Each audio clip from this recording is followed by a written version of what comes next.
But saving Li Su in the middle of so many people was becoming incredibly difficult. Just as Li was about to use force against the controlled people, Li Su stopped him. So Li picked her up on his back and escaped from there. After getting far away from the crowd, Li explained everything to her.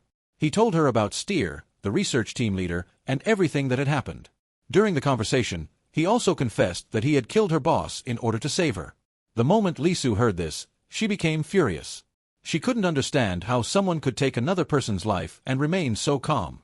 She refused Li's help and decided that she would investigate everything herself. But as soon as she reached the door, Steer attacked her again, and once again, Li saved her. For Li, only one thing was clear. Li Su was the most important person. Nothing else mattered. No matter what she said, he would protect her at all costs. Using an ability similar to an electric barrier, he stopped all the controlled people standing at the door. Unfortunately, the entire scene was recorded by a nearby live streamer, and the video spread everywhere within moments. From ordinary citizens to the president of South Korea, everyone watched it. Among those viewers was a woman who recognized Li the instant she saw him. She immediately called him a monster because her father was the very detective who had died years ago while investigating Li. But the real tragedy was yet to come. A crow quietly approached Li Su, and before Li could notice, it attacked her. When Li saw the wound on her hand and the dead crow lying nearby, his heart sank. He understood immediately. This time, he had failed to save her. Steer had achieved his objective. The moment that happened, all the people nearby broke free from Steer's control. Everyone regained their senses, but no one understood what had just happened. Even Li Su herself didn't know. Then Li told her that the wound on her hand had infected her. Hearing this, Li Su was stunned. While trying to think of a cure, Li made a horrifying suggestion. Her hand should be cut off. Li Su was terrified and firmly refused. For the first time, Li felt completely helpless. Meanwhile, the government investigation agency discovered that the outbreak had begun at Li Su's research facility, and the real culprit was Steer. When the agency leader opened the folder left behind by the research team leader, everything became clear. The folder contained Steer's transformation process, its timeline, and every piece of information related to it. Now the truth was out. Steer could connect with every living creature and control them as well. But most importantly, the folder also described the only way to defeat it. Find Steer's original host body and eliminate it. Soon, Steer's secret was exposed. Li and Li Su returned, but they had no idea that the government had already marked them as targets. The two of them arrived at the laboratory to search for a solution. However, outside the laboratory gates, the state military was already waiting for them. Pictures of these two dangerous individuals had immediately reached the Intelligence Bureau. The decision had already been made. Both Li and Li Su would be arrested. The situation escalated to the point where it was about to turn into a disaster. The military was prepared to suppress them by force. But Li Su stepped forward and prevented the situation from getting even worse. Li listened to her, and both of them were arrested and separated. Since Li Su was suspected of being infected, she was taken to a government laboratory for confirmation. Meanwhile, Li was handcuffed and taken directly before Kim Seo-dong, the head of the Ministry of Defense. At the beginning of their conversation, Kim Seo-dong tried to remind Li about his father, a former detective who had disappeared while investigating a mysterious entity. But Li remembered nothing. Throughout the entire conversation, only one concern occupied his mind. "Where have you taken Li Su?" At that moment, a messenger suddenly entered the room and reported that Li Su's test result had come back positive. Kim Seo-dong took advantage of the opportunity and told Li that they had found a way to deal with the virus, identify the infected people and eliminate them. The moment Li heard this, something felt terribly wrong. His anger exploded. He broke free from his restraints and began questioning Kim Seo-dong's words. Seo-dong replied that all of this was necessary to save the world. But for Li, his entire world was just one person. Li Su. He immediately punched the bulletproof glass. Then again. And again. A few more punches, and the glass would have shattered. Even so, Kim Seo-dong remained calm. She took out a photograph that had been kept inside her father's old diary and said that even after all these years, Li had hardly changed. The moment Li looked at the photograph, especially the hand and the face of Seo-dong's mother, everything buried deep inside him came rushing back. The day he was born. The happiest moments he had spent with his mother. And the moment he had said, "I love you, Mom." Then the darkest moments of his life came crashing into his mind all at once. This storm of emotions shook Li from within, and he could no longer hold himself back. He burst into tears. And at that very moment, humanity's greatest enemy returned. On the other side, Kim Seo-dong sent a petition to the president. Its focus was Steer and the danger it posed. Steer was spreading rapidly and was capable of controlling humans. For the safety of humanity, she proposed that Lisu should be killed, because she was the host of the virus. The president hesitated to make the decision to kill a single person. But in the name of protecting the nation and saving humanity, sacrificing the minority was considered necessary. After much deliberation, he approved Defense Minister Kim Seo-dong's request. Lisu knew nothing about the government's decision. Meanwhile, after recovering his memories, Lee had completely changed. Now his attitude was no longer the same as before. Remembering his mother's death, he now saw killing the detective as nothing more than revenge. Kim Seo-dong sarcastically remarked that perhaps he didn't even remember his own father's face anymore, and that now she only cared about national security. But Lee wasn't affected by her words at all. He wanted only one thing, the photograph. He made his threat crystal clear. If you give me the photo, I won't kill you right now. Guns were aimed directly at him. Even so, Lee wasn't afraid in the slightest. Kim Seo-dong still refused to give in. But in the very next moment, Lee shattered several walls with a single punch. Seeing this, her expression completely changed. She realized that if she made one wrong move, she would die right there. Without another argument, she handed the photograph over to Lee. Before Lee left, Kim Seo-dong asked, "Are you going to save Lisu?" But Lee was no longer the same person he had been before. Now, the death of any human meant nothing to him, because he had made his decision long ago. He would erase humanity from the earth. Lee calmly walked away, while everyone standing behind him remained frozen in fear. He had already killed many people, yet no one dared to stand in his way. Meanwhile, hearing the loud noise from Kim Seo-dong's room, her subordinates rushed inside immediately. She wasn't injured, but after witnessing Lee's power with her own eyes, her entire body was trembling with fear. She immediately ordered that the national security alert be raised to the highest level. Meanwhile, Lisu was suddenly prepared for execution. When she heard the reason, she was completely shocked. It wasn't easy for her to accept, but for the greater good of humanity, she accepted her fate. Since she had cooperated, she was to be given a painless death, as if she were simply drifting into a deep, peaceful sleep. But there was something else inside Lisu, and it completely disagreed with that ending. Meanwhile, after searching for a long time, Dawn, Lisu's friend, finally found Lee. She was extremely worried about Lisu because she hadn't been able to contact her throughout the entire night. But she didn't find Lisu there. She found only tanks and guns aimed in her direction. Dawn was completely confused. She was almost shot. But fortunately, the author's son was with her, and he managed to keep the situation under control. Meanwhile, driven by the survival instincts of the Steer inside her, Lisu took control of a researcher. It had only one objective: to survive. The situation had suddenly spiraled out of control. Even so, amid all the panic, Lisu managed to stay composed. But everything was about to change. Dawn was also completely panicked. Just a short while ago, everything had been peaceful. Then suddenly, gunfire erupted all around her. The situation looked as hopeless as if the earth itself were ending, and all Dawn could do was stand beside Lee and cry. On the other hand, although Lee still intended to wipe out humanity, the happy moments he had shared with Dawn, and above all his memories of Lisu, filled him with regret. And because of that, he couldn't stop himself. Lee jumped into the middle of the military forces and rescued his friend. The tanks continued firing relentlessly. But what everyone saw next made their souls tremble. Not even a single hair on Lee's body moved. Without a scratch, he stood there protecting Dawn. Lee knew that Lisu wasn't like his mother. Even so, he wanted to save her. Panic had spread everywhere. In the middle of all this, Lee asked Dawn, "Do you want to come with me to see Lisu?" But Dawn couldn't answer. Death was standing right before her. Her entire body was shaking, and she couldn't even find her voice. Then Lee explained everything to her himself.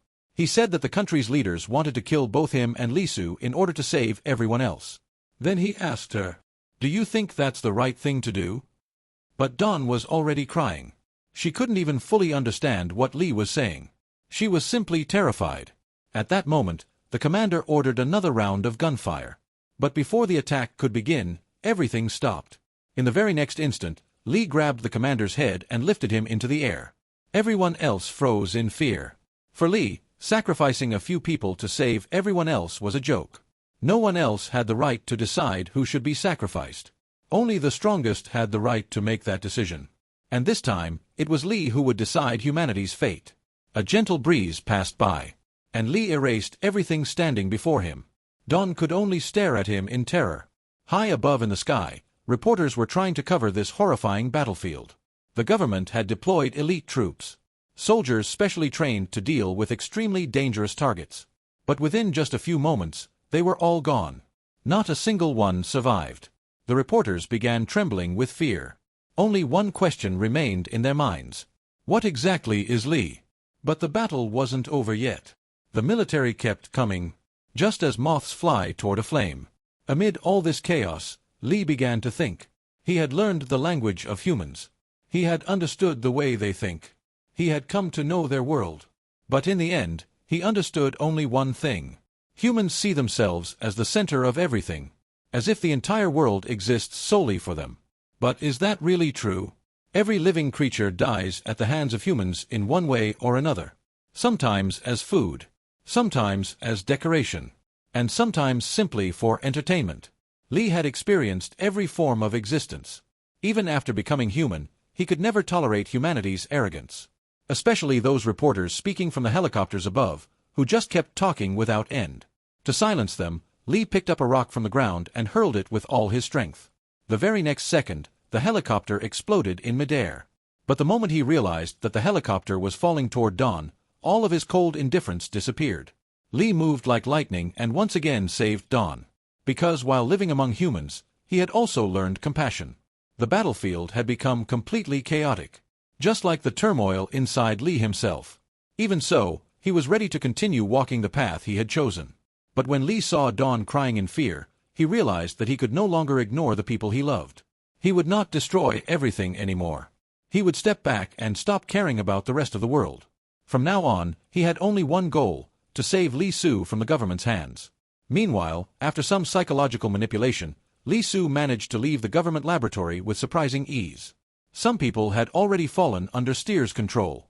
When the security staff realized that the situation was slipping out of their hands, they activated their final plan: to eliminate Li Su immediately. During the confrontation, Li Su couldn't fully understand what was happening. But she could feel that the Steer cells inside her body were controlling innocent people and pushing them into gunfire. As a human being, she could not bear to watch that. To stop the bloodshed, she slammed her head against the ground with all her strength, hoping to break free from Steer's control.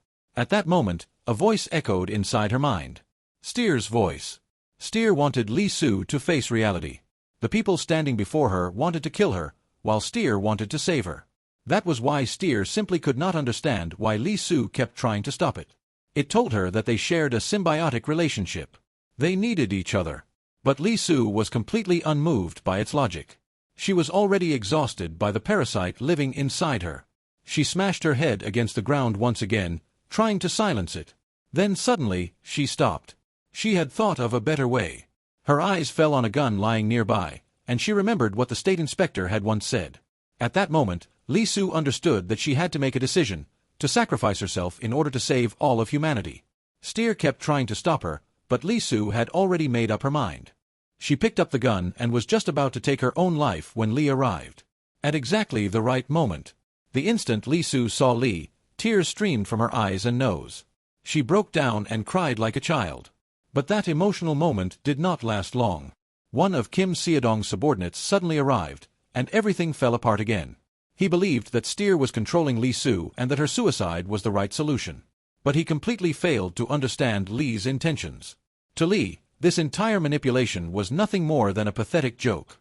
Because of this foolishness, Li Su had been driven to the point of ending her own life, and Li was not going to let that happen. Li stepped forward, grabbed Li Su by her hair, and angrily declared that her existence was a threat to no one, not to the animals of the forest, not to the fish in the sea, and not to the birds in the sky. In Li's eyes, the only beings that truly mattered in this world were humans, and nothing else. The real danger was not Li Su. It was all of humanity. So even if Li Su died, or even if the entire human race disappeared, it would make no difference to Li. Li Su did not have to carry this burden alone. The moment those words were spoken, one of Kim Seodong's subordinates, acting out of anger rather than reason, raised his gun and tried to kill both of them at once. But before he could even pull the trigger, his head had already been separated from his body. In a single instant. After that, Li looked at Li Su and assured her that he would save her. She froze. Hearing Li's words, it was as if Li Su had finally come back to her senses. Just to protect her, Li had killed people. His terrifying yet beautiful power had revealed itself once again, the same power that Li Su had witnessed before. The casualties began to rise rapidly. The peacekeepers had become nothing more than cannon fodder. Everything was happening against Li Su's wishes as people kept rushing toward their deaths. She screamed. She begged Li to stop the massacre. But Li paused for only about 2 seconds before he started killing again. There wasn't a trace of emotion on his face. With cold eyes, he severed the head of a government official right in front of Li Su. At that moment, the innocent and kind boy named Li disappeared from Li Su's eyes. Someone else now stood in his place. Someone who could eliminate any human being without hesitation if they threatened her. To Li, this was self-defense. But for Li Su, accepting it was impossible. She began to wonder. Who is the person standing in front of me? Even though he called himself Li, Li Su knew this was not the friend she had once known. Li himself admitted it. If judged by the old gentle and kind Li, then the person Li Su knew had been nothing more than an empty shell. The one standing before her now was the real Li. But one thing would never change. Even if the world stood on the brink of destruction, Li would always protect his friend. At that moment, the military forces surrounded them from every direction. Li wanted to take Li Su away from there, but Li Su refused. Standing firmly in front of him, she declared that she wanted to die right there. She had realized that Steer was an enormous threat to humanity, and therefore suicide was the right choice. Li's sudden transformation frightened Li Su. For a moment, Li even thought that if he cut off her arms and legs, he could take her away more quickly. But in the end, he couldn't do it. Because he didn't want to hurt her. Just the thought of it made Li Su tremble. But when she realized that Li would never harm her, her resolve began to waver. Li asked her, "Do you really want to die?" Li Su couldn't answer. She became more and more conflicted within herself. Then Li revealed a truth. He said that he had lived for billions of years and experienced countless lives, and that he had nothing left to regret. Even so, not even once had he thought about taking his own life. Because every living being wants to live. And Li Su was no different. She was only lying to herself. Just as a child crying in its mother's arms wants to live, Li Su also wanted to live. Li remembered the last words of his mother. No matter what the circumstances are, no matter what the cost is, stay alive. At that moment, Li truly understood his mother's feelings. And so did Li Su. She realized that she still wanted to live.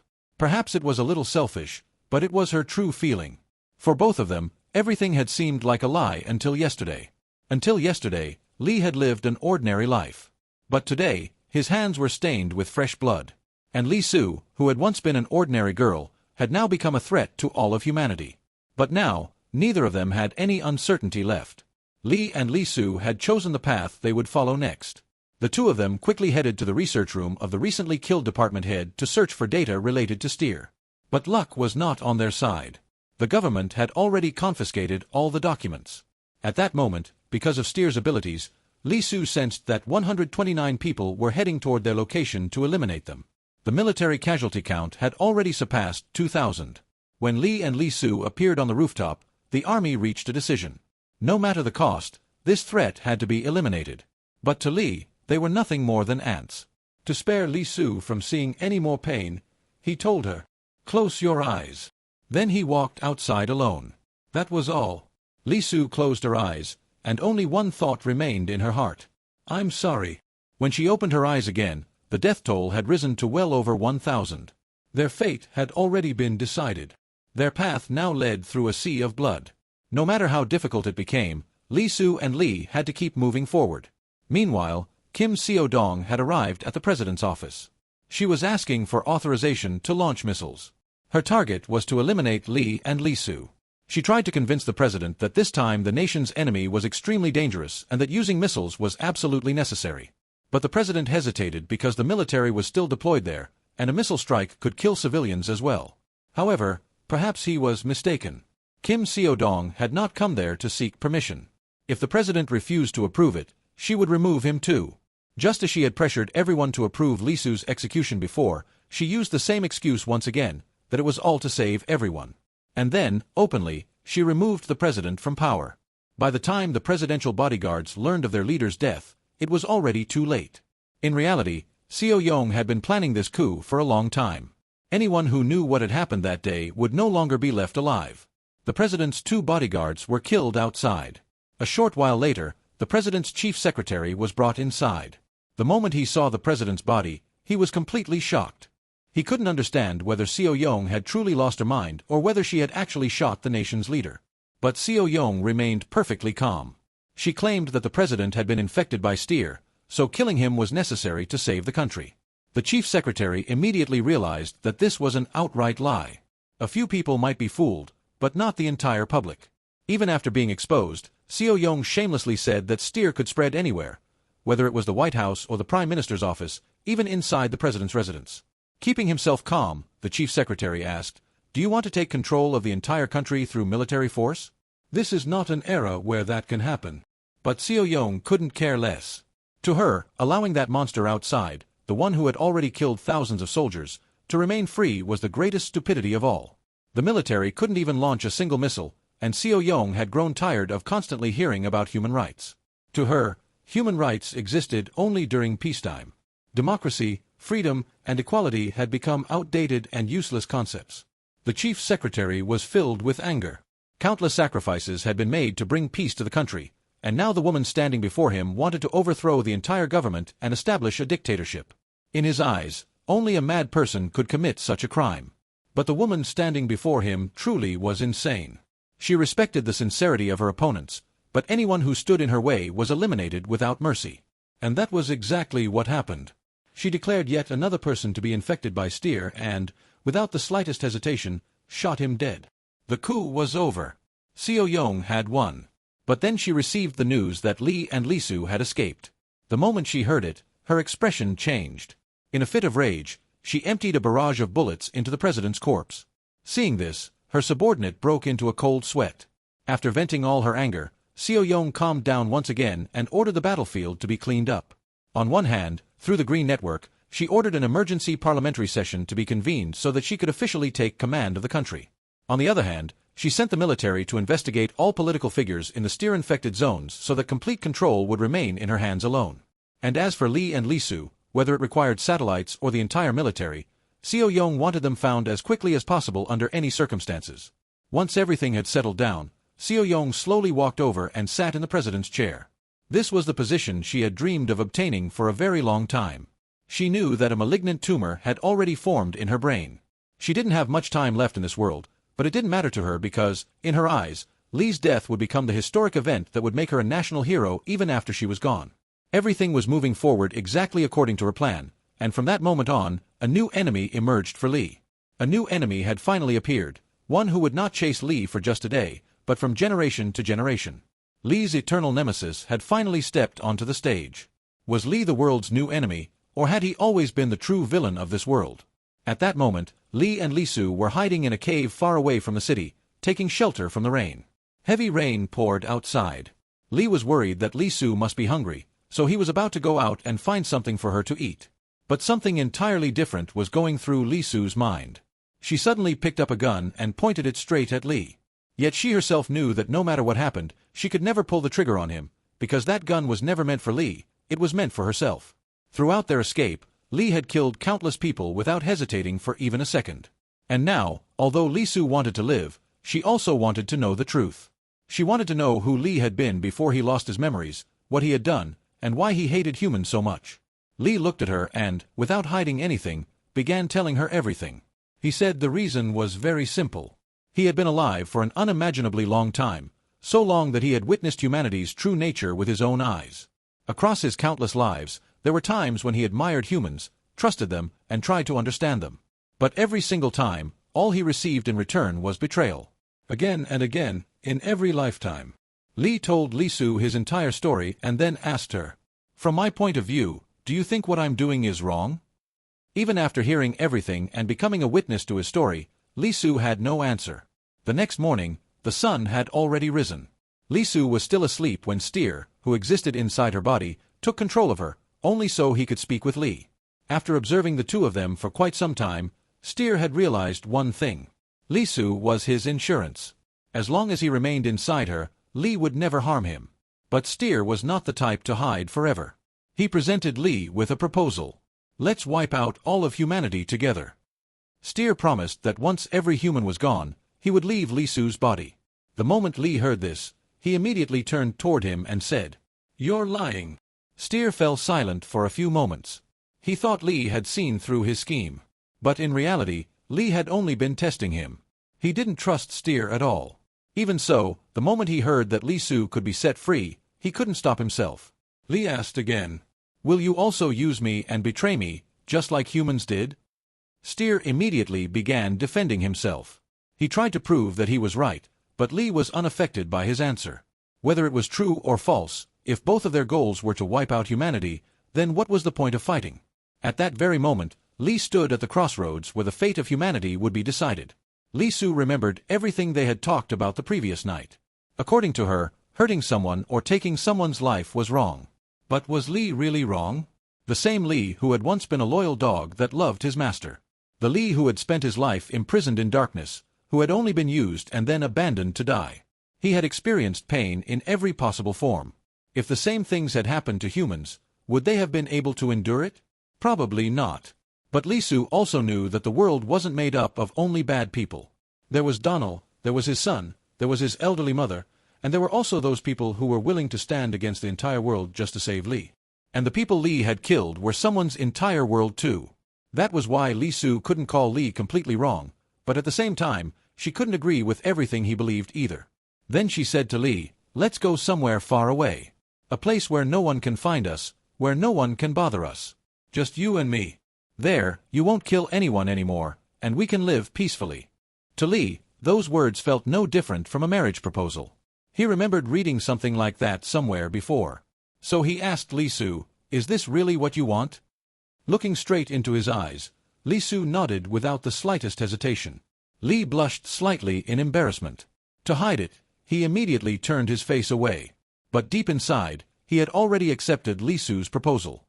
As night fell and he looked at his sleeping friend, Li imagined a different future for the first time. A place where only he and Li Su existed. No humans, no fear, no fighting, just a carefree life, the very life Li had always wished for. But their peace wasn't destined to last for long. As Li was lost in that moment, Steer called out to him, "Wake up." It was the first time Steer had seen Li smiling, and he reminded him of the promise he had made that morning. In a cold voice, Steer said, "If you don't wipe out humanity, I'll kill Li Su." But there wasn't even a trace of fear on Li's face.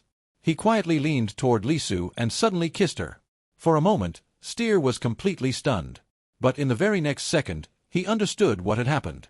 Li had removed all of the infiltrated cells spread throughout his body. Steer was still inside Li Su now, but he no longer had the same level of control. In a calm voice, Li said, "If I wanted to, I could still destroy you right now. But because of you, nothing will happen to Li Su." Steer was shocked to hear that. He had never expected Li to want to keep living, especially for someone else. Li had made it clear that protecting Li Su was his highest priority. Steer asked again, "Then when will you fulfill your promise to destroy humanity?" Li turned toward him and replied, "Wait. When the time comes for your wish to be fulfilled, we'll see." Meanwhile, far away from them, an emergency parliamentary meeting began, only to turn into a bloodbath within moments. The politicians who spoke against Seo Yong were accused of being infected by Steer and were shot on the spot. Everyone else fell silent. No one dared to oppose her anymore, and in this way, Seo Yong officially took control of the country's presidency. In her speech, she blamed all the deaths, the loss of soldiers, and the entire chaos on two people, Li Su and Li. She declared Li to be a non-human monster and presented herself as the savior of the nation. She announced that no matter the cost, she would find and eliminate both of them. Gradually, the public also began to believe her. To them, she had become their protector. But none of this mattered to Li. He wanted neither power nor glory. This time, his only desire was a little warmth, a little peace, and the chance to live alongside Li Su. For him, that was enough. Without wasting any more time, he took Li Su back to the deserted island they had visited before. As soon as they arrived, Li Su looked around and asked, "Where are we?" Li casually replied, "It's an island in the territory of a neighboring country." 7 months passed, yet no one had been able to find them, leaving Seo Yong extremely frustrated. Meanwhile, pressure on the international level continued to grow. The world had now started questioning the actions of the South Korean government. Even the United Nations began expressing concern over the Steer outbreak and the government's handling of the situation. Seo Yong had already realized that if she failed to find Li and Li Su soon, her image as a hero would completely fall apart. Meanwhile, on the island, Li and Li Su were slowly settling into their new life together. However, there was still one thing that Li couldn't understand. He couldn't even tie the hammock properly according to Li Su's instructions, and Li Su immediately scolded him. "All you know is stealing and killing people. You don't know anything else." Li quietly listened. His ego was hurt, but he couldn't say a single word. Then Li Su moved him aside. "Move, I'll do it." Only then did Li realize that Li Su had actually come here because he had asked her to, and now she was the one scolding him. He couldn't even respond. Despite being such a powerful creature, he was surprisingly obedient in front of Li Su. After struggling for quite a while, the two of them finally managed to set up the hammock together. Happily, Li Su jumped onto it, and as soon as she lay down, she said, "I wish I could get a cold beer right now." The moment Li heard that, he immediately got up to go and bring her a beer. Li Su wasn't very surprised. After all, Li had already borrowed plenty of things from this island before. Compared to that, asking for a beer was a pretty reasonable request. Li Su often scolded him, but she knew that Li did listen to her, at least sometimes. After a while, the conversation about beer turned into a conversation about winter. Li Su asked, "When winter comes, will we have to build a house?" Without thinking for even a second, Li replied, "No need. If winter comes, I'll simply take you to another island where it'll be summer." It was that simple. And just like that, their evening passed peacefully, filled with casual conversation. 7 months had gone by. Both Li and Li Su were doing fine. But there was one being who was definitely not fine. Steer had now understood that as long as Li Su was alive, Li would never become a complete monster. He would always choose to live like a human as long as he was with her. Steer had managed to save his own life by staying inside Li Su's body, but living peacefully like this had never been his goal. He had an entirely different plan. If he could spread throughout the entire world through Li Su's body and ignite a global war, then the end of humanity would only be a matter of time. However, Steer had made one miscalculation. He still wasn't able to control Li Su completely. And even more shocking than that, Li Su's body was now slowly beginning to adapt to Steer's cells. As soon as Steer felt this, he became restless. He felt that if he didn't act now, it would be too late. So he tried to fully possess Li Su. But at that very moment, Li Su gave him a clear warning. If he took even a single wrong step, Li would eliminate him right there. Far away from them, very far in the south, the government satellite agency was still unable to trace the location of Li and Li Su. And the reason was surprisingly simple. The officer leading the tracking operation was herself infected by Steer. Because Li Su's body had now adapted to Steer, she could mentally connect with infected individuals. She could even reach into their minds. In this way, Li Su was no longer just Steer's host. She was now connected to the entire world. And she had gained a new ability, protecting her friend, or maybe protecting humanity from the Grim Reaper named Li. Meanwhile, not far from the north, in North Korea's detention camp number 15, an escape was taking place. The guards were chasing, but they were one step behind. Because a 17-year-old assassin girl had already escaped from prison. Her name was Okja. As soon as she escaped, Okja ran straight toward her home, just for one reason, to find her mother's grave. With the help of a neighboring uncle, she finally found her mother's final resting place. But when she arrived there, her heart shattered. There was no grave, no mark, nothing at all. Before dying, her mother had only said that her ashes should be scattered in the river. And that is exactly what was done. Hearing this, Okja felt a bit of peace knowing her mother had passed away peacefully. But now a new question stood before her. How would she survive? Before escaping from the detention facility, Okja had already killed 3 people. She was not naive. She knew that if she fled to the south, she would be quickly captured as a fugitive murderer. So she decided that hiding on a deserted island would be the safest option. After wandering in the sea for many days, she finally reached that island. But the moment she arrived, she stopped. Because the island was not empty. In front of her eyes, a boy and a girl were spending the evening together. Li stood expressionless as always, while Li Su looked completely surprised seeing him. But Okja was different. She was in survival mode. And even though she felt a sense of guilt in her heart, she made a dangerous decision. If she wanted to hide on this island, she would have to eliminate the 2 people in front of her, without knowing that the 2 she was planning to kill were actually the most dangerous beings in this entire story. Meanwhile, back at detention camp number 15, the guards were reviewing her records, and what they saw shocked them. Okja had enlisted almost 3 years ago, while she was only 17 years old. That meant she had been even younger when she joined.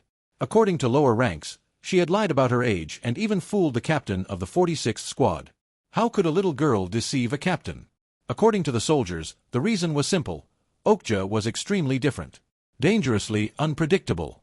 But just being strange wasn't enough to explain everything.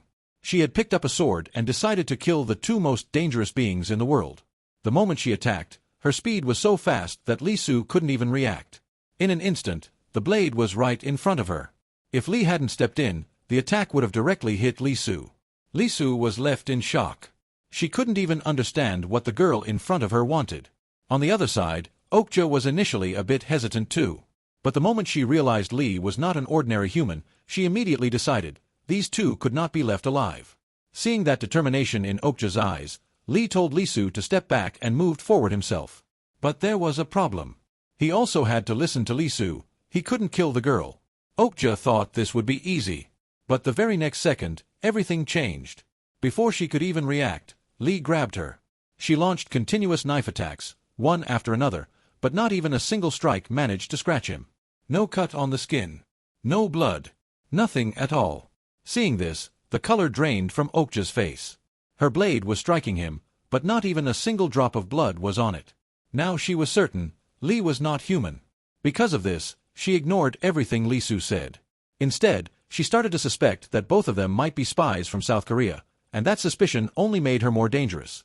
After her first attempt failed, Okja immediately changed her approach. She ran toward Li again as if launching a direct attack, but it was just a distraction. In reality, she was avoiding confrontation, because she had already realized that defeating Li was impossible. Taking advantage of that trick, she shifted her target directly to Li Su. Within moments, she managed to take Li Su hostage, because in her mind, if Li had any weakness, it was Li Su. Holding Li Su, Okja threatened Li, if he took even one step forward, she would kill her. But making Li Su a hostage was her biggest mistake. Until now, Li's face had been calm, emotionless. But in the next moment, his expression completely changed. His eyes turned into something like a predator about to tear into its prey, so terrifying that even Okja felt fear. Seeing this, Li Su had to step in herself, because she felt that if she didn't act now, Li would really kill the girl. Just a small scratch, and Steer cells immediately spread into Okja's body. Within seconds, her body was no longer under her control. Through Steer's power, Li Su forced her down onto her knees right there, and at the same time, Li's rage also calmed down. Okja was in panic. Her body wasn't listening to her anymore. No matter how hard she tried, she couldn't move. Just moments ago she was attacking, and now she was helplessly kneeling in front of Li Su. Later, Li Su scolded her harshly, but the matter didn't end there. A new argument started between Li Su and Li. Li Su said they shouldn't kill her because she was still very young. But Li didn't agree. For him, age didn't matter. The girl had tried to kill Li Su, and he was not going to let that go. The argument kept escalating. Then Okja herself suddenly spoke up. She still couldn't understand who these two really were. So strange, so dangerous, they didn't even feel human anymore. Li Su said that if Okja wanted, all three of them could live together. But Li completely rejected the idea. He only wanted to stay with Li Su. In the awkward silence, Okja, with a calm but exhausted expression, said she didn't want anyone's sympathy. It would be better to just kill her. The moment Li heard this, he immediately agreed, and even looked happy. But the decision was not his to make. The choice was in Li Su's hands. Using her ability, Li Su could sense Okja's thoughts. So she asked her directly, did she really want to die? Li Su said that if she truly wished it, then with just a single movement of a finger, her life could end instantly. Then she started counting. If by the time she reached 3, Okja still wanted to die, her wish would be granted. But before she even reached 1, Okja broke down. She immediately begged for her life, saying she would obey everything Li Su said, just please don't kill her. Hearing this, Li Su smiled and gently placed her hand on her head. She was glad that Okja chose to live. But Li was not happy at all. To him, it felt like a wild card had suddenly entered his peaceful life. Meanwhile, back at detention camp number 15, the old manager was also confused. He received news that Okja's case had been directly transferred to the Ministry of Defense. When he asked for the reason, his subordinate explained that it was all connected to Okja's old military mission. In reality, before her arrest, Okja was not an ordinary girl. She had been in the military since a very young age. But because she broke certain rules, she was imprisoned. Later, when she found out her mother was seriously ill, she abandoned everything and tried to return home. But by then, it was too late. Her mother could not be saved. When Li Su heard this, she became curious. What kind of mistake could send such a young girl to prison?